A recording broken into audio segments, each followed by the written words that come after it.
Nature's wealth, good for your health. This is the Raw Life Health Show. Alright everybody, Paul Neeson with the Raw Life Health Show. You have to check this out. Here I am halfway around the world, and I meet one of my favorite raw food teachers. One of the first people I ever met who was raw. Halfway around the world here in Melbourne, Australia. Say hello, David Jubb. Hope everybody's having a really great day as you're viewing Paul's show. I hope you tune into a lot more shows. Perhaps it's possible for us to do some interviews and things so that you can connect in with some great information. It's all really about how our food affects our body and our health, how our breath affects what we eat and this sort of thing. You know. Well, David, my big thing is health and digestion because I had colitis and that's what I really study, and I appreciate all your work on that. But tell us, you and I agree on something that is overeating is an issue. It's a big problem in the raw food movement. Would you agree? Well, persons can eat good food, but that good food could be put on top of a rusty system and turned to acid. So whether a food is alkaline or acid can be not necessarily a question, but it could be to do with the pipes being cleaned out. And a person might need to actually do like a gallbladder or liver flushing to clear things out, to get their system working better. And then also most people are over breathing, so their breath in and even of itself can be causing their blood to be more alkaline, and so they can be craving more acid food and things. So the whole body really needs to be brought and thought of more in terms of its wholeness. You know, I'd say that food of itself is not a true healing therapeutic, and even live food, which is the finer distinction in this whole movement of uncooking, is not even of itself a healing therapeutic, because a true healing therapeutic is more when one changes more their ways, and that we can be more focused on how it is that we have an energy in motion, and then of course our breath, and flexibility, and wherever energy is able to flow again inside our body, we could learn how to harness this energy. But we have a great deep potential of energy that's available to us if we can learn how to harness this. But most of this energy is in a latent form, and most people are not able to necessarily have harnessed it because we can be over-breathing, which more than 50% of all the people on the earth at the moment are over-breathers. They could be breathing through their mouth during their sleep and defeating the purpose of everything they do during the day. And as you've so beautifully pointed out, Paul, people can have been, other than actually eating food and having it be digested during the day, we can be breaking our fast by eating too early in the day. We can be eating because we can feel satisfied by stretch receptors. We can be eating because we're over-breathing and our blood has become extremely alkaline as a result of over-breathing, and people can be craving more acid food. We can be having blown an energy out in our stomach, so there's space, which when the stomach is drawn in more, there's less space, and we disperse the energy more away from the digestive organs, and the person feels more full, which when you exercise and things like this, the exercise itself, most people will tell you that they eat much less during the summer than what they do during the winter. And so we can be doing all things relatively right, but we can be a bit of a couch potato. We can not necessarily have done any physical exercise as we get on in our life. We can other than have an emptiness in here by having the stomach muscles drawn more in, and we can have hardly any tonus of the stomach at all. And so when this is the case, this space more fills, and if we could imagine that when the energy is drawn in more here, we have less space here, we're more slightly in a sympathetic state, so we're in an energy of ourself which is other than an eating state.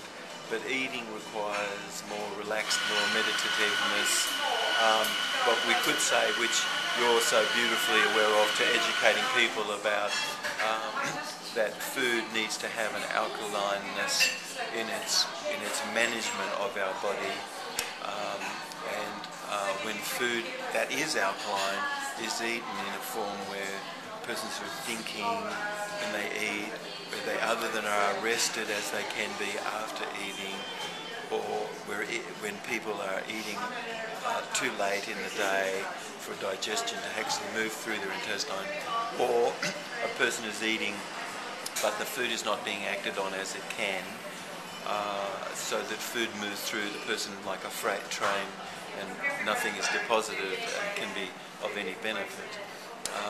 But we would be surprised to know that we produce 26 grams of protein inside from our intestinal flora, and there's no bird or giraffe or a whale or an insect that eats its full complement of amino acids anywhere.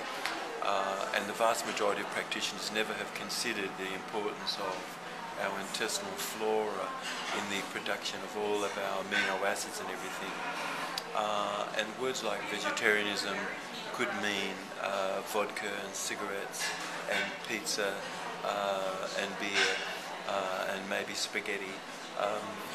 These things are vegetarian, but vegetarian is an unspecified verb, and we're not to know what the meaning of that is. And persons could call themselves a vegetarian, but then that also is not defined.